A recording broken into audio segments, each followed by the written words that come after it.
जय माता दी। माता रानी की कृपा सदा आप और आपके परिवारजनों पर बनी रहे। आज सुनिए देवी भागवत पुराण की आगे की कथा। श्री व्यास जी कहते हैं कि दुर्मुख तो युद्ध में काम आ गया। ये समाचार सुनकर महिषासुर क्रोध से मूर्छित हो गया। ये क्या हो गया? ऐसा बार बार वह सभी दानवों से पूछने लगा। कहने लगा कि दुर्मुख और वाशकल तो बड़े शूरवीर दानव थे। एक सुकुमार कन्या के हाथ वे युद्ध भूमि में सदा के लिए सो गए। ये कितने आश्चर्य की बात है। देखो, यही देव का विधान है। इससे सिद्ध हो रहा है कि मनुष्य सर्वथा परतंत्र है। उन्हें अच्छे बुरे कर्मों के अनुसार सुख और दुख में लगाने का अधिकार सदा एकमात्र प्रबल काल को ही है। ये दोनों प्रसिद्ध दानव थे, इनकी मृत्यु हो गई। इसके बाद अब क्या करना चाहिए? बड़ी विषम परिस्थिति सामने आ गई है। सभी लोग परस्पर विचार करके जो भी उचित जान पड़े कहो। व्यास जी कहते हैं, राजन, इस प्रकार अमित पराक्रमी महिषासुर के कहने पर उसका सेनाध्यक्ष महारथी चिक्षुराक्ष बोला, महाराज, एक स्त्री के मार डालने में कौन सी चिंता की बात है? मैं उसका वध कर डालूंगा। ऐसा कहकर कुछ सैनिकों को साथ लेकर वो रथ पर बैठा और चल दिया। दूसरे शक्तिशाली ताम्र को उसने अपना अंगरक्षक बना लिया। चलते समय उसकी विशाल सेना की तुमुल ध्वनि से आकाश और दिशाएं गूंज उठी। चिक्षुराक्ष आ रहा है, ये देखकर कल्याणमयी भगवती जगदम्बा बड़े अद्भुत ढंग से शंख ध्वनि, घंटा ध्वनि और धनुष की टंकार करने लगी। उस ध्वनि के प्रभाव से सभी राक्षसों के हृदय में आतंक छा गया। ये क्या? ऐसा कहकर वे भाग गए। भय के कारण उनका सर्वांग कांपने लगा। वे सबके सब भाग रहे थे। उनकी ये स्थिति देखकर चिक्षुराक्ष के क्रोध की सीमा नहीं रही। उसने दानवों से कहा कि तुम्हारे सामने ऐसा कौन सा भय आ गया?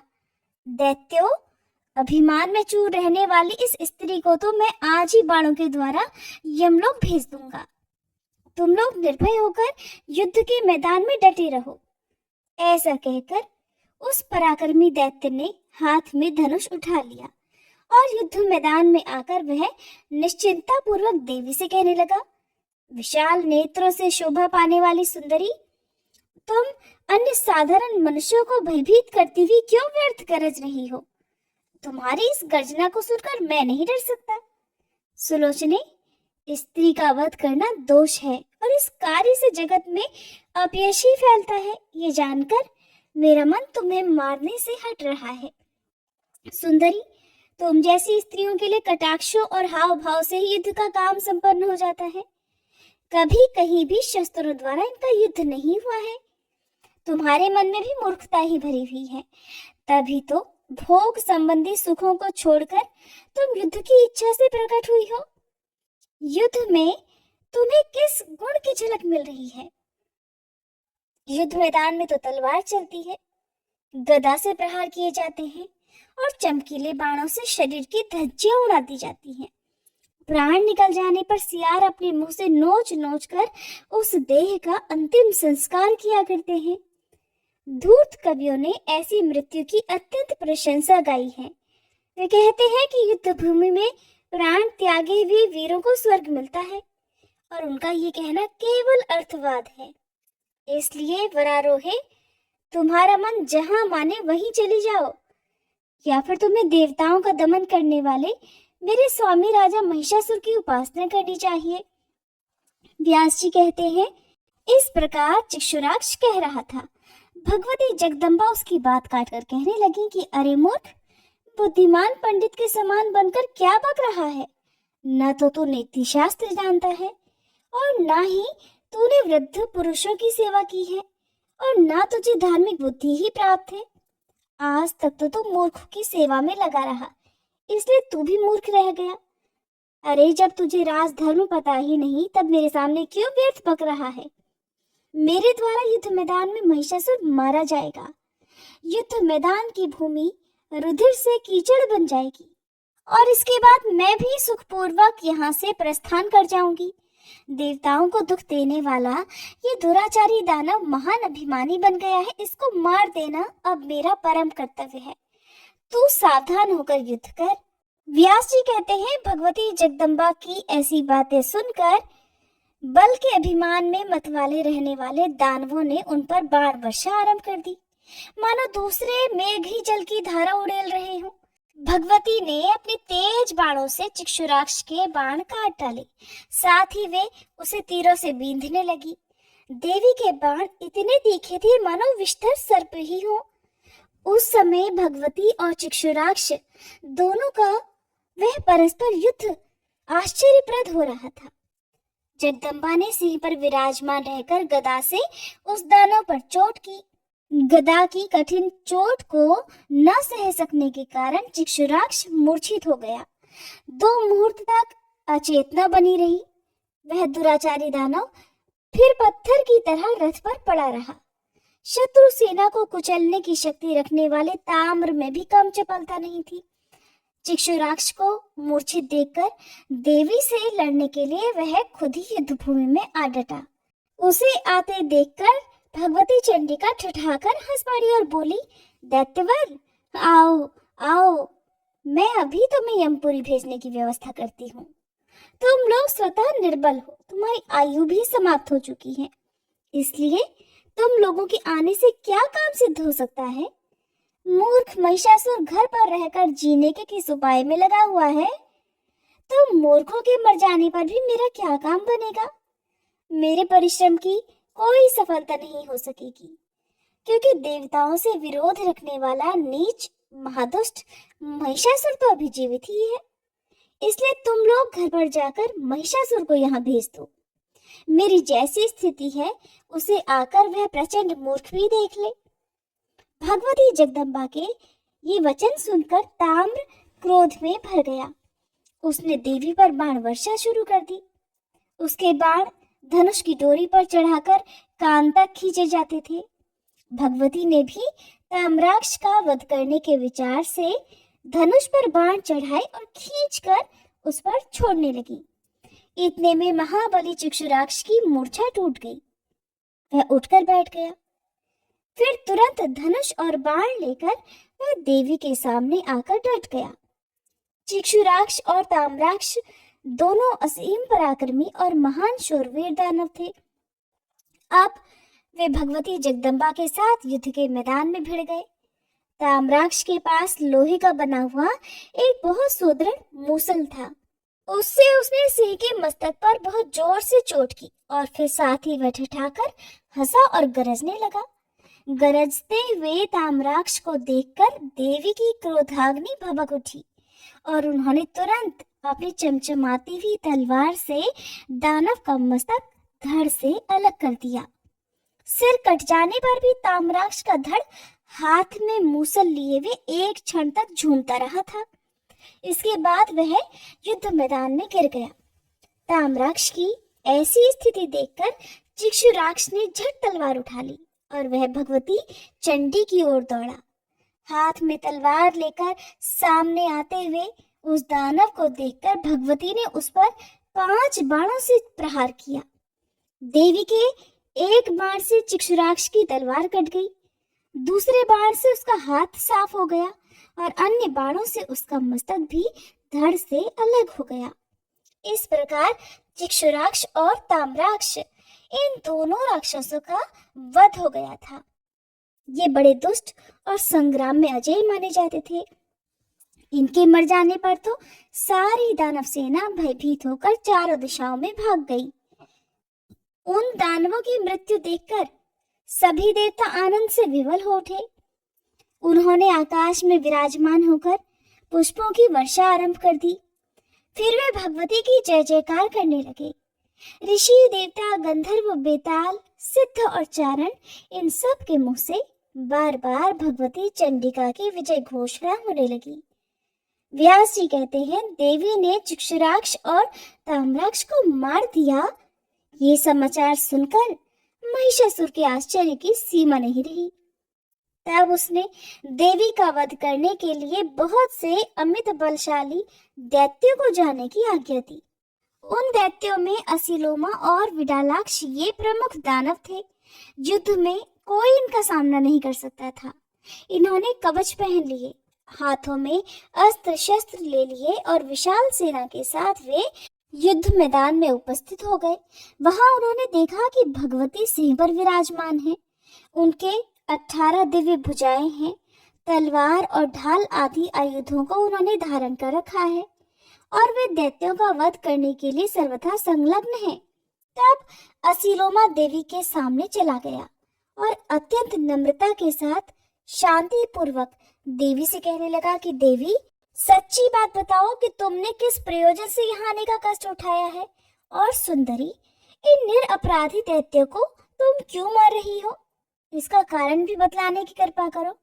मैं अभी तुम्हारे साथ संधि करने को तैयार हूँ। वरारोहे, स्वर्ण, मणि, रत्न और अच्छे अच्छे पात्र, तुम्हें जिन जिन वस्तुओं की इच्छा हो उन्हें लेकर शीघ्र यहाँ से पधार जाओ। क्यों युद्ध की इच्छा प्रकट कर रही हो? युद्ध में तो दुख और संताप की भरमार रहती है। महात्मा पुरुष कहते हैं कि युद्ध सभी सुखों का विनाशक है। तुम्हारा ये शरीर तो अत्यंत सुकोमल है, पुष्प का आघात भी इसके लिए असह्य है। ऐसी स्थिति में मुझे महान आश्चर्य तो ये हो रहा है कि तुम शस्त्रों के आघात कैसे और क्यों सहने के लिए तैयार हो। चतुरता का फल है शांति पूर्वक निरंतर सुख भोगना, इसलिए तुम दुख के कारण संग्राम की क्यों इच्छा कर रही हो? इस जगत में सुख प्राप्त करना और दुख त्यागना ये साधारण नियम है। अंबिके, दैत्यों ने तो तुम्हारा कुछ भी अपराध नहीं किया है, फिर भी वे तुम्हारे हाथों क्यों मारे जाएं? दया और धर्म परम पुरुष के शरीर है और सत्य को प्राण कहा गया है। इसलिए विवेकी जन को चाहिए कि दया और सत्य की सदा रक्षा करे। तुम दानवों का संहार करने पर तुली हुई हो, इसका कारण तो बताने की कृपा करो। तब देवी कहने लगी, महाबाहो, मैं यहाँ क्यों आई हूँ ये तुम्हारा पहला प्रश्न है। इसे स्पष्ट करने के बाद दानव वध का उद्देश्य भी बतलाऊंगी। दैत्य, संपूर्ण लोकों में मेरा निरंतर विचरण होता रहता है। प्राणियों के उचित और अनुचित कामों को मैं साक्षी रूप से सदा देखा करती हूँ। मुझे कभी भी न भोग की इच्छा है, न लोभ है और न किसी के प्रति द्वेष भाव ही है। धर्म की मर्यादा रखने और साधु जनों का संरक्षण करने के लिए इस धराधाम पर मैं घूमा करती हूँ। इस नियत व्रत का मेरे द्वारा लगातार पालन होता रहता है। संत पुरुषों की रक्षा करना, वेदों को सुरक्षित रखना तथा जो दुष्ट हैं उन्हें मारना, ये सब मेरे सहज कार्य हैं। इसलिए मैं अनेकों अवतार धारण करती हूँ। प्रत्येक युग में जो अवतार होते हैं उन सब की व्यवस्था मेरे ही हाथ में है। महिषासुर महान नीच है। देवताओं को मारने के लिए उसकी सतत चेष्टा चल रही है। ये जानकर उसे मारने के विचार से ही इस समय मैं यहाँ उपस्थित हुई हूँ। दानव, सुरद्रोही महिषासुर बड़ा भारी खल है, मैं उसे मार डालूंगी। तुम यहाँ से जाओ या फिर यहीं रहो, जो इच्छा हो कर सकती हो। मैंने तो सारी बातें बतला दी, इसलिए जाकर अपने दुराचारी राजा महिषासुर से कहो कि राजन, आप क्यों अन्य दैत्यों को भेज रहे हैं? खुद जाकर युद्ध कीजिए। संभव है तुम्हारे महाराज को मेरे साथ संधि करने की बात जच जाए, और ऐसी स्थिति में तुम सबका परम कर्तव्य है कि वैर भाव को छोड़कर सुखपूर्वक पाताल में चले जाओ। तुम लोगों ने संग्राम में परास्त करके देवताओं से जो धन छीन लिया है वो सब वापस करने के बाद तुम लोगों को निश्चय ही उस पाताल में चले जाना होगा जहाँ इस समय प्रहलाद विराजमान है। व्यास जी कहते हैं, देवी की ऐसी बातें सुनकर असीलोमा ने भगवती के सामने ही महान शूरवीर विडालाक्ष से प्रीति प्रदर्शित करते हुए पूछा कि विडालाक्ष, अभी अभी भवानी ने जो कहा है उसे तुमने सुना है ना? ऐसी स्थिति में संधि या फिर विग्रह क्या करना चाहिए? तब विडालाक्ष ने कहा, युद्ध में मर मिटना निश्चित है। इस रहस्य को जानते हुए भी मेरे स्वामी राजा महिषासुर संधि की इच्छा कभी नहीं कर सकते। बहुत से वीर युद्ध में काम आ गए, ये देखकर हमारे स्वामी हमें भेजना चाहते हैं, और ऐसा ही देव का विधान है। अरे किसकी शक्ति है जो इसे मिटा सके? सेवकों का ये धर्म ही महान कठिन है। वे तो सदा निराभिमानी होते हैं, लगातार हर समय उन्हें अपने स्वामी की आज्ञा माननी पड़ती है। प्राणों का जाना या फिर बच जाना ये तो संदेहास्पद है, इसलिए मृत्यु को तिनके के समान तुच्छ मानकर महिषासुर ने हमें जिस काम में भेजा है उसमें जुट जाना ही उचित होगा। व्यास जी कहते हैं, इस प्रकार विचार करके असिलोमा और विडालाक्ष वे दोनों वीर युद्ध करने के लिए तैयार होकर डट गए। उन्होंने हाथ में धनुष और बाण ले रखे थे, कवच पहने हुए थे, रथ की सवारी थी। पहले विडालाक्ष ने देवी के ऊपर 7 बाण चलाए। अस्त्र शस्त्र का सर्वोत्तम वेत्ता असिलोमा दूरदर्शक के रूप में खड़ा रहा। भगवती जगदम्बा ने अपने सहायकों से विडालाक्ष के वे बाण काट डाले, साथ ही अपने 3 तीखे तीरों से उस पर चोट कर दी। बाण की असह्य व्यथा के कारण विडालाक्ष युद्ध भूमि में गिर पड़ा। उसे मूर्छा आ गई और प्रारब्ध के अनुसार उसी क्षण उसके प्राण पखेरु उड़ गए। देवी के हाथ से छूटे हुए बाण के प्रभाव से विडालाक्ष सदा के लिए युद्ध के मैदान में सो गया। ये देखकर असिलोमा हाथ में धनुष लेकर युद्ध करने के लिए तैयार होकर सामने आ गया। वह अपना दाहिना हाथ ऊपर उठाकर देवी के प्रति कुछ परिमित वचन कहने लगा। देवी, ये दानव तो बड़े दुराचारी हैं। मैं जानता हूँ अब इनकी मृत्यु सिर पर आ गई है, फिर भी पराधीन होने के कारण युद्ध करना अब मेरे लिए परम कर्तव्य हो गया है। महिषासुर महान मूर्ख है, प्रिय और अप्रिय के विषय में वो कुछ भी नहीं जान पाता। उसके सामने हितकारक वचन भी यदि अप्रिय हैं तो भी मुझे नहीं कहने चाहिए। मैं वीर धर्म के अनुसार मर जाना उचित समझता हूँ, फिर चाहे वो शुभ हो या फिर अशुभ। मेरी समझ से प्रारब्ध ही बलवान है, पुरुषार्थ को धिक्कार है, इससे तो कोई काम सिद्ध नहीं हो सकता। तभी तो तुम्हारे बाण लगते ही दानव जमीन पर लेटते चले जा रहे हैं। इस प्रकार कहकर दानव श्रेष्ठ असिलोमा ने देवी के ऊपर बाण बरसाना आरंभ कर दिया। निकट आते ही भगवती ने अपने बाणों से उसके बाण काट डाले, साथ ही शीघ्रगामी अन्य बाणों से असिलोमा को गहरी चोट पहुंचाई। उस समय भगवती का मुखमंडल क्रोध से तमतमा उठा था। देवता दूर से देख रहे थे। असिलोमा का सर्वांग बाणों से बिध गया, रक्त की धार बह रही थी। इससे वह इस प्रकार शोभा पाता था मानो फूला हुआ पलास का वृक्ष हो। फिर तो असिलोमा ने लोहे की बनी विशाल गदा हाथ में उठा ली और बड़ी तेजी के साथ वह देवी की ओर दौड़ा। क्रोध में आकर उसने सिंह के मस्तक पर गदा चला दी। सिंह ने असिलोमा के किए हुए गदाघात की कुछ भी परवाह नहीं की, उल्टे अपने नखों से उसकी छाती को ही चीर डाला। तब वह विकराल दैत्य हाथ में गदा लिए ही बड़े जोर से उछला और सिंह के मस्तक पर चढ़कर उसने भगवती जगदम्बा पर गदा से चोट कर दी। राजन, देवी ने असिलोमा के किए हुए प्रहार को रोक लिया और उसी क्षण अपनी तेज तलवार से उसका मस्तक धड़ से काट गिराया। मस्तक कट जाने पर दानवराज असिलोमा तुरंत जमीन पर लेट गया। अब तो उस दुरात्मा दानव की सेना में भीषण हाहाकार मच गया। देवी की जय हो, इस प्रकार के जयकारे लगाकर देवतागण भगवती जगदम्बा की स्तुति करने लगे। देवताओं की दुंदुभियां बज उठी, किन्नरगण यशगान करने में लीन हो गए और इस प्रकार असिलोमा तथा विडालाक्ष ये दोनों दैत्य मरकर सम्रांगण में सदा के लिए सो गए। शेष बचे हुए सैनिकों को सिंह ने अपने पराक्रम से मार गिराया। जो कुछ बचे हुए थे उन्हें सिंह ने अपना कलेवा अर्थात भोजन बना लिया।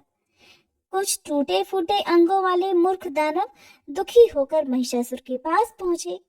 वे रोने और गिड़गिड़ाने लगे कि महाराज, असिलोमा और विडालाक्ष दोनों मर गए, अब आप हमें बचाइए। यूं उनके मुख से करुण पुकार निकल रही थी। उन्होंने साथ ही ये भी कहा कि राजन, अन्य जितने सैनिक थे वे सब के सब सिंह के ग्रास बन गए। ऐसा कहकर वे अपने राजा महिषासुर को युद्ध में भाग लेने के लिए प्रेरणा देने लगे। उन सैनिकों की बात सुनकर अब महिषासुर का मन अत्यंत उदास हो गया। उसके मन में चिंता की काली घटाएं घिर आईं और वह बड़ा दुखी हो गया। जय माता दी। आज के अध्याय में बस इतना ही। इसके आगे का वृतांत जानने के लिए कृपया आप अगले अध्याय के अनुसार जरूर कीजिएगा। तो आइए दोस्तों, अब हम सीता नितनेम की कहानी सुनते हैं, जिसे सीता माता कहती थी और प्रभु श्री राम सुना करते थे। एक दिन श्री राम भगवान को किसी काम के लिए बाहर जाना पड़ा, तो सीता माता कहने लगी कि भगवान, मेरा तो 12 वर्ष का नितनेम है। अब आप बाहर जाएंगे तो मैं अपनी कहानी किसे सुनाऊंगी। तब श्री राम ने कहा कि सीते, आप कुएं की पाल पर जाकर बैठ जाना और वहां पर जो भी औरतें पानी भरने आएंगी उन्हें अपनी कहानी सुना दिया करना। सीता माता कुएं की पाल पर जाकर बैठ गई। तभी एक स्त्री आई। उसने रेशम की जड़ी की साड़ी पहन रखी थी और सोने का घड़ा ले रखा था। सीता माता उसे देखकर कहने लगी, बहन, मेरा 12 वर्ष का नितनेम सुन लो। पर वह स्त्री बोली कि मैं तुम्हारा नितनेम सुनूंगी तो मुझे तो घर जाने में देर हो जाएगी और मेरी सासू मुझसे झगड़ा करेगी। इसलिए उसने कहानी नहीं सुनी और अपने घर चली गई। लेकिन उसके घर जाते ही उसकी रेशम जड़ी की साड़ी फट गई। सोने का घड़ा मिट्टी के घड़े में बदल गया। सासू ने देखा तो पूछा, अरे बहू, यह किसका दोष लेकर अपने सिर आ गई है। बहू बोली, माँ जी, कुएं पर एक औरत बैठी थी। उसने अपनी कहानी सुनने के लिए कहा, लेकिन मैंने नहीं सुनी। शायद उसी का यह फल मुझे मिला है। बहू की बात सुनकर अगले दिन वही साड़ी और वही घड़ा लेकर सास कुएं की पाल पर गई। सास को वहीं पर सीता माता बैठी मिली तो माता सीता ने कहा, बहन, मेरी कहानी सुन लीजिए। सासू बोली, एक बार छोड़, मैं तो 4 बार कहानी सुन लूंगी। तब सीता माता बोली, राम आए, लक्ष्मण आए, देश के पुजारी आए, नित नीम का नीम लाए। आओ राम, बैठो राम, तभी रसोई जीमो राम। माखन मिश्री खाओ राम, दूध बतासा पियो राम। सुत के पल का मोठो राम, साल दुसाला पोठो राम, साल दुसाला ओढ़ो राम। जब बोलू राम ही राम, राम सवारे सबके काम। खाली घर भंडार भरेंगे, सबका बेड़ा पार करेंगे। बोलो श्री राम, जय जय राम। सासू बोली, बहन, कहानी तो बहुत अच्छी लगी। फिर कहानी सुनकर सासू घर चली गई और उसकी साड़ी फिर से रेशम जरी की बन गई। मिट्टी का घड़ा फिर वापस से सोने के घड़े में बदल गया। बहू ने देखा तो कहने लगी, सासू माँ, आपने यह सब कैसे किया। सासू बोली, बहू, तू दोष लगाकर आई थी और मैं अब दोष उतार कर आ रही हूँ। बहू ने पूछा कि माँ जी, वह कुएं वाली स्त्री कौन है। सासू ने बताया कि वह तो सीता माता थी। वह पुराने से नया कर देती है, खाली घर में भंडार भर देती है। वह लक्ष्मी जी का वास घर में कर देती है और मनुष्य की जो भी इच्छा हो उसे पूर्ण कर देती है। बहू बोली, माँ जी, फिर तो ऐसी कहानी मुझे भी सुना दो। सासू बोली कि ठीक है, तुम भी सुनो। फिर सास ने कहानी शुरू की। राम आए, लक्ष्मण आए, देश के पुजारी आए, नित नेम का नेम लाए। आओ राम, बैठो राम, तभी रसोई जीमो राम। माखन मिश्री खाओ राम, दूध बतासा पियो राम। सुत के पल का मोठो राम, साल दुसाला पोठो राम, साल दुसाला ओढ़ो राम। जब बोलू राम ही राम, राम सवारे सबके काम। खाली घर भंडार भरेंगे, सबका बेड़ा पार करेंगे। बोलो श्री राम, जय जय राम। कहानी सुनकर बहू बोली, माँ जी, कहानी तो बहुत अच्छी है। सासू ने कहा, ठीक है, अब से हम इस कहानी को रोज किया करेंगे। अब सास बहू रोज सवेरे उठती, नहाती धोती और पूजा करने के बाद नितनेम की सीता माता की कहानी कहती। एक दिन की बात है, उनके यहाँ पड़ोस की एक औरत आई और बोली कि बहन जरा सी आँच तो देना। तो वह बहू बोली कि आँच तो अभी हमने जलाई नहीं है। पड़ोसन बोली तो फिर तुम सुबह 4 बजे से उठकर क्या कर रही हो? तो उन्होंने कहा कि हम तो सुबह सुबह उठकर पूजा करते हैं, फिर सीता माता की कहानी करते हैं। पड़ोसन ने उनकी बात सुनकर फिर कहा कि सीता माता की कहानी कहने से तुम्हें क्या मिला? तब वे दोनों बोली कि सीता माता की कहानी कहने से घर में भंडार भर जाते हैं, सारे काम पूर्ण हो जाते हैं, मन की इच्छा भी पूरी होती है। पड़ोसन ने कहा, बहन अगर ऐसा है तब तो फिर मुझे भी कहानी सुना दो। तब बहू बोली कि ठीक है, तुम भी यह कहानी सुन लो। राम आए लक्ष्मण आए, देश के पुजारी आए, नित नीम का नीम लाए, आओ राम बैठो राम, तपी रसोई जीमो राम, माखन मिश्री खाओ राम, दूध बतासा पियो राम, सुध के बल का मोठो राम, साल दुसाला पोठो राम, साल दुसाला ओढ़ो राम। जब बोलूं राम ही राम, राम सवारे सबके काम, खाली घर भंडार भरेंगे, सबका बेड़ा पार करेंगे, श्री राम जय जय राम। पड़ोसन ने इस कहानी को सुना तो कहने लगी, बहन कहानी तो बहुत अच्छी लगी। अब वह पड़ोसन भी नितनेम सीता माता की कहानी कहने लगी। कहानी कहने से सीता माता ने पड़ोसन के भी धन के भंडार भर दिए।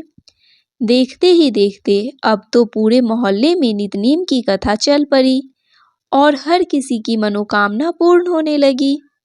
हे सीता माता, जैसे आपने उन सभी के भंडार भरे, वैसे हमारे भी भरना। कहानी कहने वाले, सुनने वाले और हुंकार भरने वाले सबके भरना। सभी प्रेम से बोलिए सीता मैया की जय।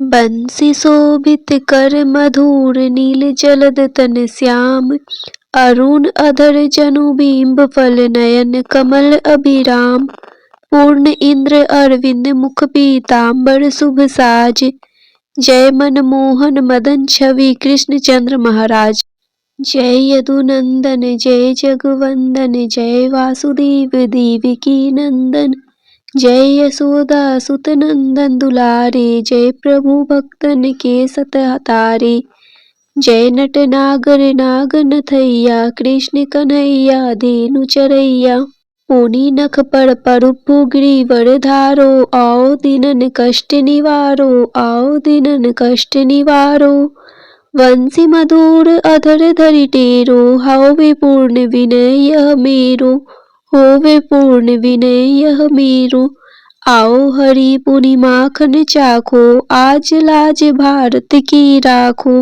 गोल कपोल चिंबुक अरुणारे, मृदु मुस्कान मोहिनी डारे, मृदु मुस्कान मोहिनी डारे, रंजित राजीव नयन विशाला, मोर मुकुट वेजंती माला, कुंडल श्रवण पीत पट आछे, कटि किंकिनी काछ निकाछे, नील जलज सुंदर तनु सोहे, छवि लखी सुर नर मुनि मन मोहे, मस्तक तिलक अलग घुंघराले, आओ कृष्ण बांसुरी वाले, करी पय पान पूत नहीं, तारियो अकब कागा सुर मारियो, मधुवन जलत अग्नि जब ज्वाला, मैं सीतन लखत नहीं नंदलाला, सूरपति जब ब्रिज चढ़यो रिसाई, मस्वर धार वारी वरसाई, लगत लगत ब्रज चहन बाहायो, गोवर्धन नखधारी बचायो, लखी यशोधरा मन भ्रम अधिकाई, मुख मह चौहद भुवई दिखाई,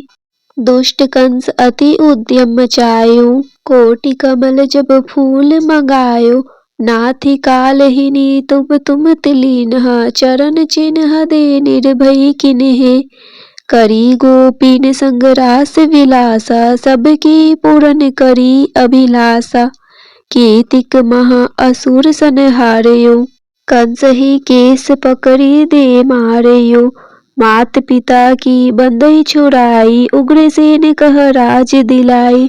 वहीं से मृतक छयो सुत लायो, मातु देव की शोक मिटायो। भौमासुर मुर दैत्य संहारी, लाए शत दस सहस कुमारी। दे भीमहि तृण चीर संहारा, जरा सिंधु राक्षस कह मारा। असुर बकासुर आर्दिक मारियो, भक्तन के तब कष्ट निवारियो। दीन सुदामा के दुख टारियो, तंदुल तीन मुठ मुख डारियो। प्रेम के साग विंदुर घर मांगे, दुर्योधन के मेवा त्यागे। लखी प्रेम की महिमा भारी, ऐसे श्याम दिन हितकारी। भारत के पारथ रथ हाके, लिए चक्र कर नहीं बल थाके। निज गीता के ज्ञान सुनाए, भक्तन हृदय सुधा बरसाए। मीरा थी ऐसी मतवाली, विष पी गई बजा कर ताली। रान भेजा सांप पिटारी, सालिग्राम बने बनवारी। निज माया तुम विधि ही दिखायो, उड़ते संयम सकल मिटायो। तब सत निंदा करी तत्काला, जीवन मुक्त भयो शिशुपाला। जब ही द्रौपदी टेर लगाई, दीनानाथ लाज अब जाई। तुरत ही वसन बने नंदलाला, बढ़े चीर में भीरी अरि मुँह काला। अस अनाथ के नाथ कन्हैया, डूबत भवंबर बचावड नैया। सुंदर दास आ उड़धारी, दया दृष्टि कीजे बनवारी। नाथ सकल मम कुमति निवारो, क्षम हो बेगी अपराध हमारो।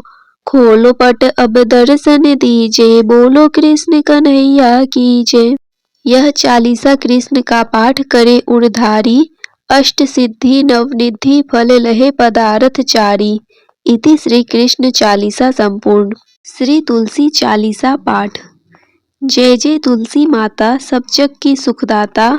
विष्णु प्रिय भवानी, पूजत हरि हर ज्ञानी। नमो नमो तुलसी महारानी, नमो नमो तुलसी महारानी। पाप नाशिनी पुण्य प्रदानी, सब जग की हो सुखदानी। नमो नमो तुलसी महारानी, सब जग की हो सुखदानी, सब जग की हो सुखदानी। जय तुलसी जग की सुखदानी, जय तुलसी जग की सुखदानी। पाप नाशिनी पुण्य प्रदानी, सब जग की हो सुखदानी। पाप नाशिनी पुण्य प्रदानी, सब जग की हो सुखदानी, सब जग की हो सुखदानी। नर नारी जो तुलसी ध्यावे, सब सुख संपत्ति पूर्ण पावे। लक्ष्मी रूप धरो तुम माता, विष्णु प्रिय भव भवदाता। घर में तुलसी रहे निरंतर, होए न दरिद्रता का अंतर। कृपा दृष्टि जब तुम कर देवी, सब विपदा पल में हर लेती। तुलसी पूजन जो नर नारी, करे सदा सुख संपत्ति भारी। कष्ट न आवे रोग न बाधा, सदा रहे सुख सौख्य साधा। तुलसी माता की महिमा न्यारी, महिमा गावे वेद पुरानी। राम नाम को करे प्रचार, भक्तन को दे भव से पार। जो कोई तुलसी चालीसा गावे, भक्ति भाव से शीस नवावे। उसके घर सुख शांति आवे, कृपा तुम्हारी सदा लहावे। तुलसी माता की सदा करो वंदना, शीस नवाए। तुलसी माता की सदा करो वंदना, शीस नवाए। कृपा दृष्टि मुझ पर रहे, संकट दूर भगाए। कृपा दृष्टि मुझ पर रहे, संकट दूर भगाए।